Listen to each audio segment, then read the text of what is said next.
4월 29일 살아계신 하나님의 말씀 요한복음 20장 21절부터 22절 말씀으로 성령을 갈구하라는 제 말씀드립니다. 성령을 받아야 합니다. 그건 분명한 사실입니다. 왜 성령을 갈구합니까? 믿음의 모든 것에 그 모든 것이기 때문입니다. 주님께서 부활하시는 모든 제자들을 만나신 그 자리에서 요한복음 20장 21절에 보니까 예수께서 또 이르시되 너에게 평강이 있을지어다. 아버지께서 나를 보내신 것 같이 나도 너희를 보내는데 이 말씀을 그들을 향해서 숨을 내쉬고 이르시기를 성령을 받으라. 그리 말씀하셨습니다. 내가 이제 너희를 세상으로 보낼 텐데 무엇보다도 성령을 먼저 받으라고 하는 겁니다. 성령을 받는 것만이 전능하신 하나님의 능력을 힘입을 수 있기 때문에 절대적으로 성령을 받아야만 악한 영과의 싸움에서 이길 수 있게 되기 때문입니다. 사도행전 1장 8절에도 오직 성령이 너에게 임하시면 너희가 권능을 받고 예루살렘과 온 유대와 사마리아와 땅끝까지 이르러 내 증인이 되리라고 말씀했습니다. 성령의 인도하심과 도움이시 없이는 우리는 아무것도 할 수 없는 무능력한 이들입니다. 악한 마귀에게 잔놀림을 당하다가 결국 끝나고 말 겁니다. 그래서 우린 예수 그리스도를 구주로 영접하고 난 후에는 반드시 성령을 받아야 합니다. 고린도전서 12장 8절 이하에도 어떤 사람에게는 성령으로 말미암아 지혜의 말씀, 또 어떤 에게는 병 고치는 사를, 어떤 사람은 능력 행함을, 어떤 사람은 예언함을, 어떤 에게는 영들 분별함을, 어떤 에게는 각종 방언 말함을, 어떤 에게는 방언들 통역함을 주시라니 이 모든 일은 같은 한 성령의 행하사 그의 뜻대로 각 사람에게 나누어 주시니라고 말씀하고 있기 때문에 그렇습니다. 성령을 받는다는 것은 그럼 어떤 겁니까? 불감청연정 고소원이라는 말이 있지 않습니까? 하나님 앞에 심히 부족한 마음이 있어도 감히 욕심내지도 못하고 냉가슴만 앓고 있기는 하지만 그래도 간절히 바라옵건대 성령을 기다립니다는 그런 분들이라면 성령을 받아야 합니다.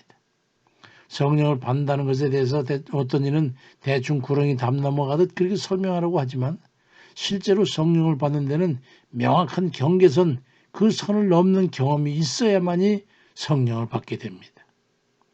그런데 성령의 역사는 너무도 다양해서 성령 체험은 각자가 같지 않습니다.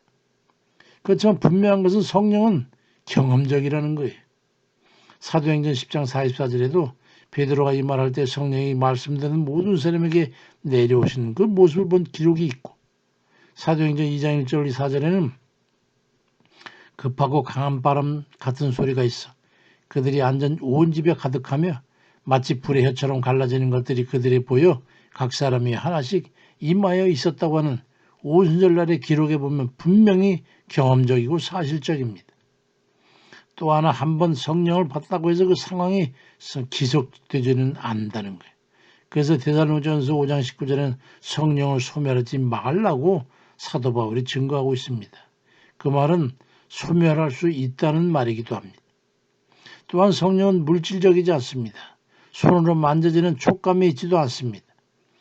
요한복음 3장 8절에 바람이 이물을 울면 네가 그 소리를 들어도 어디서 와서 어디로 간지 알지 못하니 성령으로 난 사람 다 그러하니라고 말씀합니다. 성령은 능력이요 영적이며 하나님의 권위이며 모든 것의 답인 것은 분명합니다. 그래서 성령 받아야 하는 겁니다. 그럼 어떻게 성령을 받아야 합니까? 성령을 받고자 할 때는 먼저 갈증이 있어야 된단 말이에요. 간절한 마음이 있어야 된단 말이죠. 영적 목마름이 극에 달할 때 성령을 받게 됩니다. 그래서 갈구라는 말을 하는 겁니다. 간절히 바라며 구하라는 뜻이죠. 그러니까 무엇보다도 기도가 있어야 합니다. 오순절날의 집중적인 기도를 통해서 사도행전 2장 4절에 보니까 그들이 다 성령의 충만함을 받고 성령이 말하게 하심을 따라 다른 언어들로 말하기 시작했다고 기록되어 있습니다. 기도 없이 성령을 받을 수는 없어요.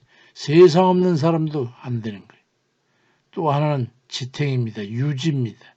성령을 지키지 않으면 소멸하는 것이기 때문에 지속적인 성령 충만을 위해 대책이 있어야 됩니다.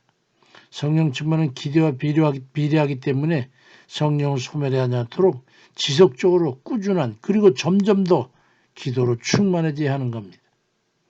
물을 마시면 물컵에서 물이 줄어드는 것과 같이 기도하지 않으면 금방 영적인 사용으로 인해 바닥이 나고 마는 게 성령의 권능입니다. 그래서 충만이라는 용어를 사용하는 겁니다. 성령 충만을 지속시키기 위해서는 따라서 지속적인 기도가 필요한 겁니다. 성령 충만하고 성령 반대는 지름길은 없습니다. 세상 없는 왕도 안 됩니다. 끈질기고 간절한 기도로 성령을 받고 지속적인 기도로 그 성령 충만을 유지해야 되는 겁니다. 그래서 기도하면 할수록 성령으로 더 충만해지는 겁니다. 집념을 가지고 간절히 인내심을 가지고 기도함으로써 성령의 은혜를 받으시길 주의 이름으로 축원드립니다. 아멘입니다.